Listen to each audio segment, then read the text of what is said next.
E aí, por isso que a gente chama de síndrome do Peter Pan. Porque daí, por que eu vou querer sair da casa dos meus pais, pastor, se eu tenho tudo ali? E por isso que tem uma distância muito grande da geração, né? Porque você citou aqui a geração dos nossos avós, né? Por exemplo, né? Que os nossos avós, se eles queriam comer, eles tinham que trabalhar bastante, né? Se eles queriam sobreviver, tinham que trabalhar muito. Então, o sobrenome deles era trabalho, né? A gente sabe disso, né? São os pós-guerras, né? Como que é chamado? Baby boomers.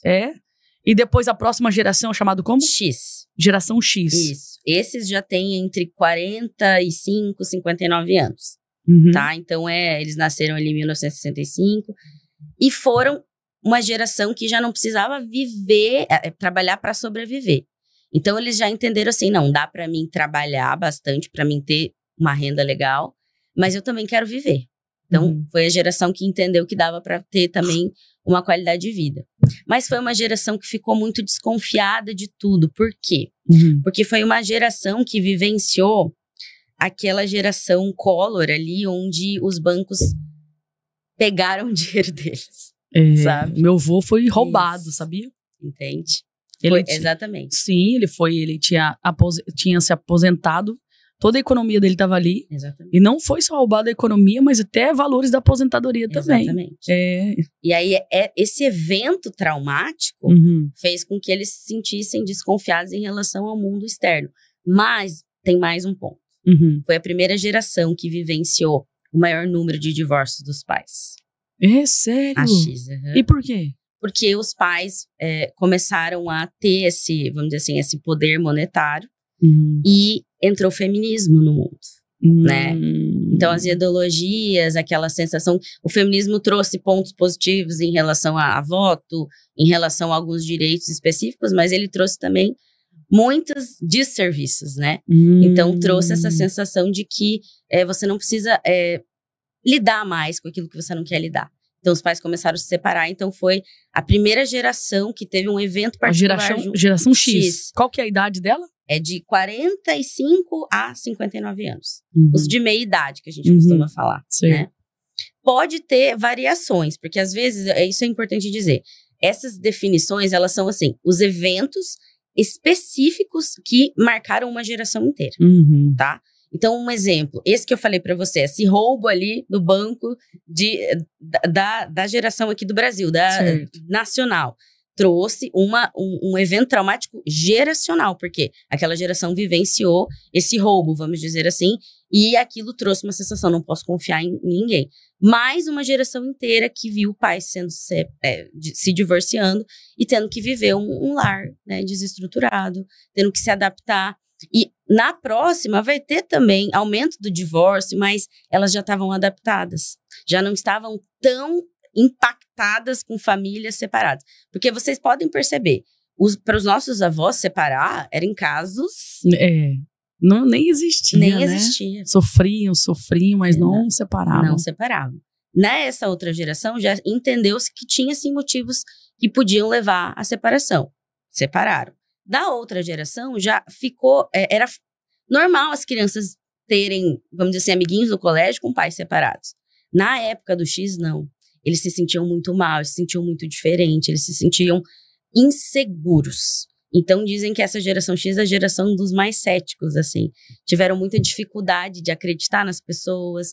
E aí, esse que é o ponto. Entrou a próxima geração, que é a Y, que são filhos, né? Não, agora segura aí, pelo amor de Deus. Vai. Gente, fecha aqui pra mim, produção. Pelo amor de Deus, copia esse link e manda pra uma mamãe e pra um papai, que o que está sendo entregue aqui é um conteúdo muito poderoso, tá? O que a pastora Camila está falando aqui são conteúdos científicos, tá? E não só isso, ela tem experiência na área, porque hoje ela palestra por uma empresa de contabilidade aqui na nossa cidade, que presta serviço para diversas empresas. Eu acredito que é a maior empresa de contabilidade em Foz.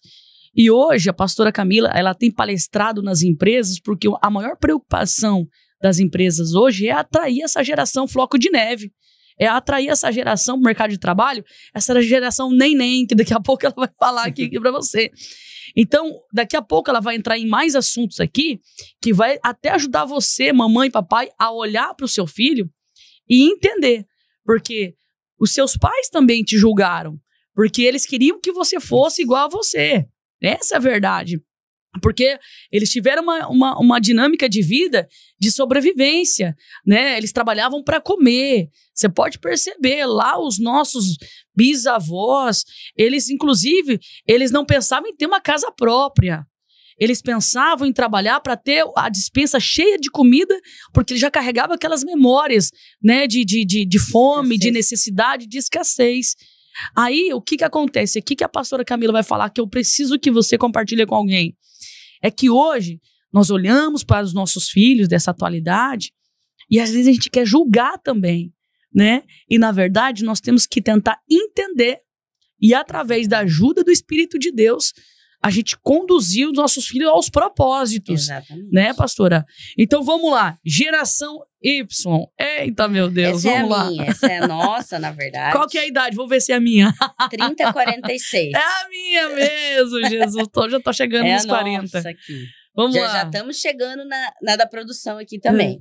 Olha só, millennials que a gente fala, porque Y e millennials, por quê? Porque a gente entrou com o século virando, né? Então teve ali 93, 90, né? 80 ali, a gente passou dentro do início da nossa adolescência e início da nossa juventude no milênio, né? E aí, o que acontece? É uma geração que a gente costuma chamar de a falta que a falta faz. Porque era uma geração que, assim, é aquela geração que tem mais probabilidade de dizer a geladeira tá cheia, só que eu quero uma pizza. Eu vou pedir uma pizza. Eu tenho um guarda-roupa cheio, mas preciso de outra roupa. Não tenho roupa. Eu não tenho roupa. Porque foram muitas opções que essa geração acabou vivenciando. Por quê? Porque aqui a gente já não está mais naquele lugar de escassez. A geração Y, a nossa geração, a gente pegou um momento bom, a inflação estava boa, a gente pegou o momento do Orkut, do Facebook sendo criado, a gente saiu do analógico, né, que a gente fala ali que a geração X também passou por isso, mas nós passamos bem ali no início da adolescência.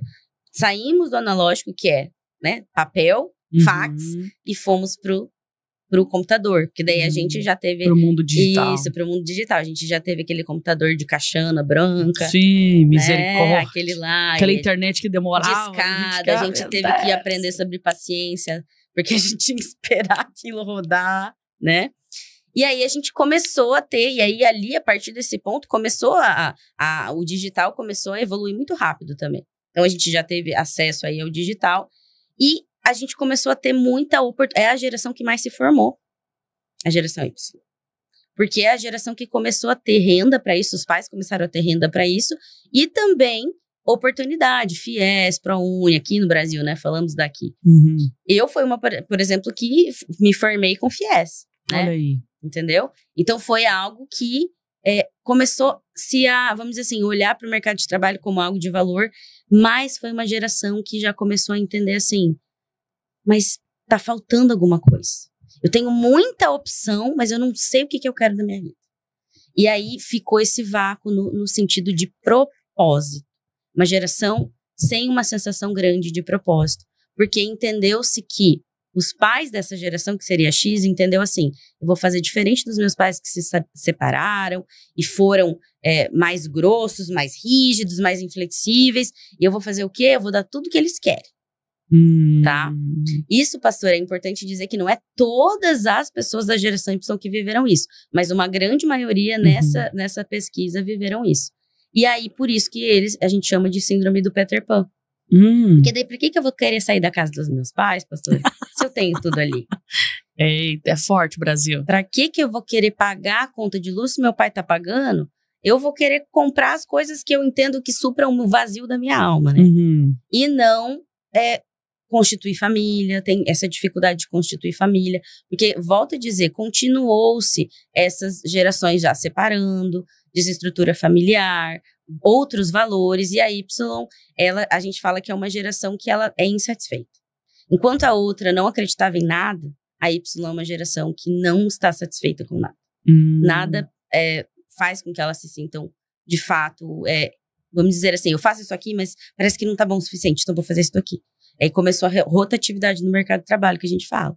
Começou na anterior à Z, né? Que essa é a antes da Z. Começou na Y. Começou na Y, começou na nossa. Na nossa.